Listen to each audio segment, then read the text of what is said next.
Keith Hall.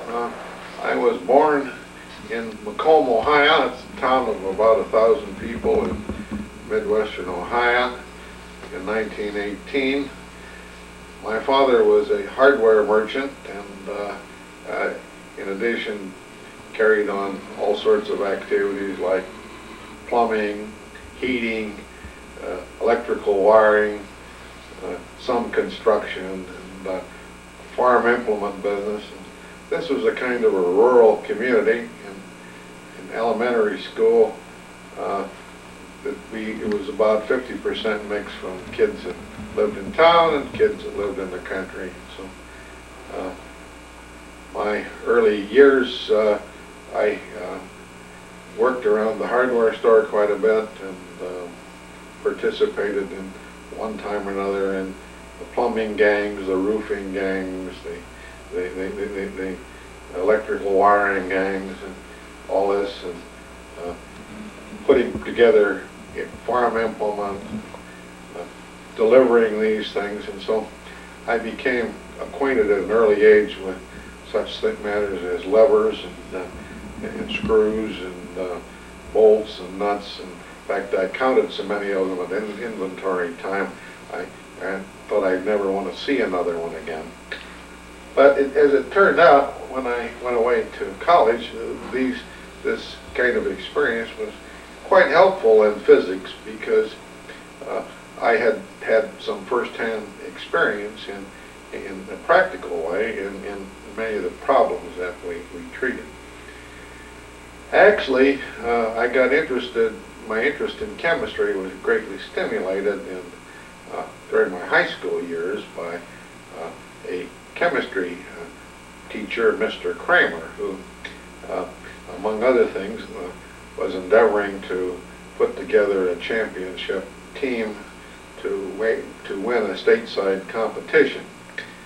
Well, we didn't win the statewide competition, but we did go part way along the way, and in the course of this, I got an awful lot of first-year college chemistry crammed into my head, and so when I did go off to the university, it was being lazy.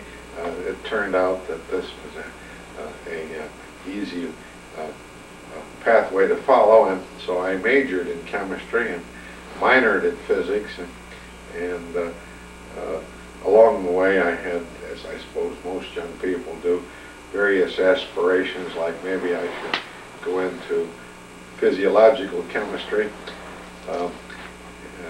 and I took a crack at that by taking the course in the medical school offered to the first-year medical students, and that convinced me right away that this area was not for me. It was too inexact. I needed something that was good to at least 1 decimal point.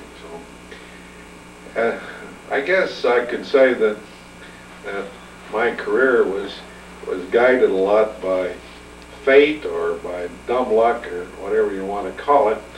It just happened that as I graduated from the university, I wanted to hang around for several extra months during the summer to clean up various affairs around the university. So I took a course in explosives chemistry at Georgia Tech in the summer of 1940, and so when I then went to the ACS meeting looking for a job, we were not in war at the time, but war was going on in Europe. I thought, well, I'm going to take a job until the time comes for me to do my selective service, so I might as well make as much money as I can in the meantime. So I determined to take the job that paid the most money.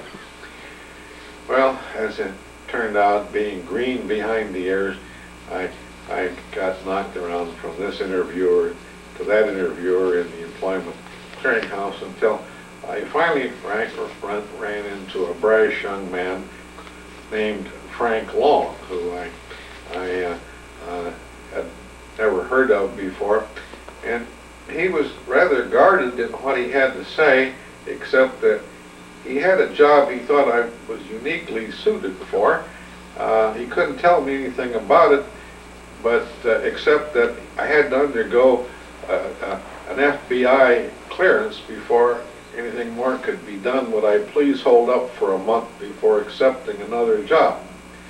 And so, having about given up on him, I was just about to go to Des Moines, Iowa to work with U.S. Rubber when finally this position came through, and it turned out to be a position here in Pittsburgh with the Division 8 NDRC, which is National Defense Research Committee.